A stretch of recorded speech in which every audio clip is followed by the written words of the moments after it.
Nous sommes de retour sur le plateau de TV Finance, votre émission quotidienne qui s'attache à comprendre l'actualité et vous proposer de vous la restituer de façon la plus intelligible possible et la plus objective possible pour tenter de vous aider à travailler vos stratégies d'investissement au trading, bien tout simplement à comprendre un monde qui va à 100 à l'heure. Et pour ce faire, j'ai le plaisir de retrouver pour ces Market Movers James Detwati. Bonjour James. Bonjour et bonne année à tous, hein. Merci James également. Tous les téléspectateurs et auditeurs de TV Finance s'associent à moi pour vous souhaiter également nos meilleurs vœux. James, donc James Detwati, vous êtes également connu sous le surnom le loup de Zurich. Vous êtes trader pour compte propre, analyste technique et chroniqueur financier avec nous. Donc dans ces market movers pour nous aider à travailler des stratégies d'investissement ou de trading les plus pertinentes possibles. On va commencer. Alors on commence avec quoi, James? Parce que ça a changé au dernier moment. Valorec? On commence avec Valorec, c'est ça?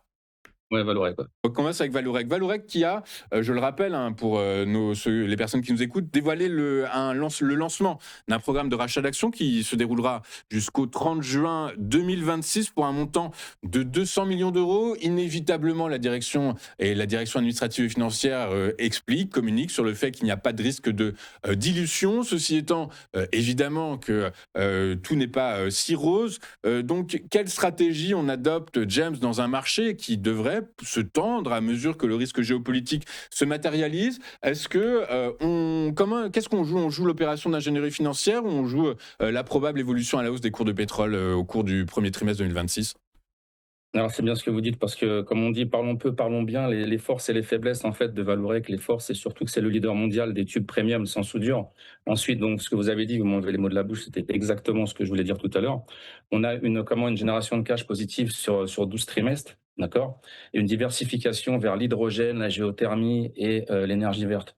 Les faiblesses, c'est la dépendance justement à ce que vous venez de dire, au pétrole et aux hausses du pétrole, aux hausses ou aux baisses du pétrole. Du point de vue technique, on a ici une figure harmonique crabe qui a commencé à payer, d'accord.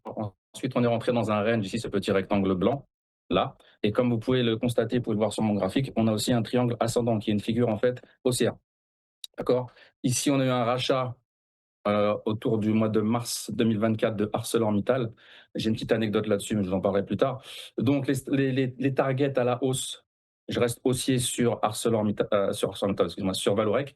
Donc, ça serait plutôt à la hausse les 19,90 qu'on pourrait aller chercher. On allait les chercher presque ici. Ouais, on les a même fait, excusez-moi. Donc, la première target était bonne. Les 21,65, puis les 25,84. À la hausse, ça serait plutôt 31, 35, 39. À la baisse, faites attention à un repli justement sur les 14,28 puis les 13 10. Qu'est-ce que je vais vous dire encore? Oui, on a aussi des dividendes qui sont intéressants, 8,89%, donc on a 1,50. Voilà, une capitalisation boursière, on a fait un plus haut, sur le plus bas, on a fait 325%. Depuis janvier, on n'a pas fait grand-chose, on a fait plus 3%. Même si on sait que cette valeur-là, elle faisait 1 000 € en 2027. Je reste acheteur sur Valorec. Qu'est-ce qu'on pourrait faire ici? On achèterait et on mettrait un stop loss, par exemple, sous cette bougie d'avril 2025. D'accord? Donc on ferait en fait un stop, on mettrait un stop reverse. Stratégie de stop reverse, vous pouvez la trouver sur Internet. C'est une des vidéos que j'ai fait qui a assez bien marché. Ok, très Voilà pour clair, Valorant. James. Très, très clair. Donc effectivement, c'est ce qu'on disait dans nos actualités. Les cours du pétrole, les opérateurs surveillant et travaillant les cours du pétrole ont intégré une prime de risque géopolitique liée à l'Iran et dans une moindre mesure au Venezuela.